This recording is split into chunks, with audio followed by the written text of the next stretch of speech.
उधर समाजवादी पार्टी में स्वामी प्रसाद मौर्य शामिल हुए और जिस समय शामिल हुए उस समय भारी भीड़ दिखाई दे रही थी। साफ तौर पर कोविड प्रोटोकॉल का उल्लंघन होते हुए नजर आया। बीजेपी के राष्ट्रीय प्रवक्ता शहनवाज हुसैन ने कहा कि चुनाव आयोग को इसका संज्ञान लेना चाहिए। बिहार के उद्योग मंत्री और बीजेपी के राष्ट्रीय प्रवक्ता शहनवाज हुसैन से बातचीत की हमारी संवाददाता ममता चतुर्वेदी ने। क्या कुछ कहा उन्होंने, सुनिए। इस वक्त बातचीत करने के लिए हमारे साथ मौजूद हैं बिहार के उद्योग मंत्री और भारतीय जनता पार्टी के राष्ट्रीय प्रवक्ता शहनवाज हुसैन जी। उत्तर प्रदेश की अगर बात करें तो समाजवादी पार्टी के कार्यालय में स्वामी प्रसाद मौर्य ने जब ज्वाइनिंग की उस वक्त इतनी भीड़ थी। क्या आपको लगता है कि जिस तरीके से कोविड प्रोटोकॉल का उल्लंघन किया गया है, चुनाव आयोग को दखल देना चाहिए? देखिए, कोविड प्रोटोकॉल का पूरी तरह उल्लंघन किया जा रहा है। पूरी तरह से समाजवादी पार्टी जो लाल टोपी वाले हैं वो कानून तोड़ने की निशानी है। चाहे वो सरकार में रहेंगे तो कानून हाथ में ले लेंगे, कानून तोड़ देंगे। जब वो विपक्ष में रहेंगे तब भी कानून तोड़ देंगे। कोविड गाइडलाइन का पूरा पालन किया जाता है पूरे देश में। अभी चुनाव आयोग ने कहा कि कितने लोग रहने चाहिए, इसका पूरा जिक्र कर दिया, लेकिन उनके पास दिखाने के लिए इतने से ही लोग थे, उसको दिखा रहे हैं। और जिस तरह कोविड गाइडलाइन को तोड़ा है उस पर कार्रवाई होनी चाहिए। इस तरह तो नहीं हो सकता कि कोई अपने कानून को अपने हाथ में ले ले।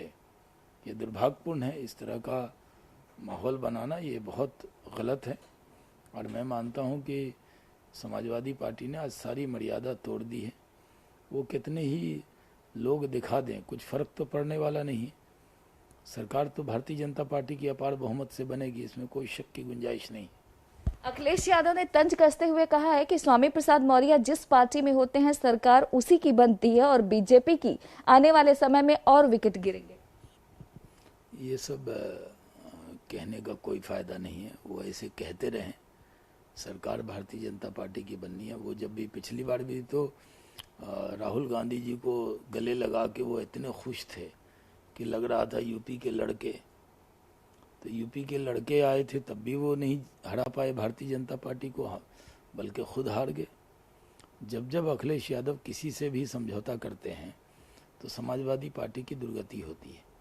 उन्होंने कांग्रेस से लोकसभा के वक्त में किया तो उसका नुकसान उनको हुआ। विधानसभा के में जब उन्होंने समझौता किया तो नुकसान हुआ समाजवादी पार्टी को। लोकसभा में उन्होंने समझौता किया बहन जी से, तब भी ऐसा ही माहौल बना रहे थे जैसे पूरी यूपी की सीट जीत जाएंगे। और क्या नतीजा हुआ ये सबको पता है। इस बार एक दो बीजेपी के से कुछ मंत्री आ गए हैं, उनको गले लगा लिया तो ज़्यादा ही इतरा रहे हैं।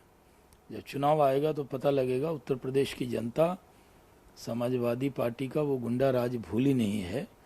और योगी जी का जो आज सुशासन है, जो बेहतरीन राज है, जो गरीबों के लिए काम किया है, पिछड़ों के लिए काम किया है, दलितों के लिए काम किया है, समाज के हर वर्ग की चिंता की है, उसको भूलने वाले नहीं।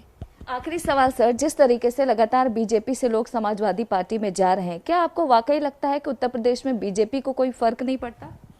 कोई फर्क कोई जा नहीं रहा है। ये ऐसे ही लोग थे जिनको जाना ही था। हमें कोई ऐसा शौक नहीं लगा इनके जाने का। ये हमें मालूम है कि हमें चुनाव कैसे जीतना। हमारे साथ उत्तर प्रदेश की जनता है।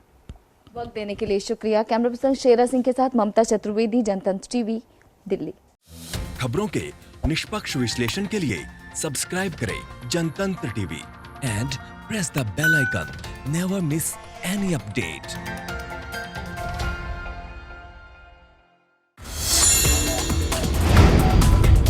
Download the Janatantra TV app, available on Google Play and App Store. Download it now.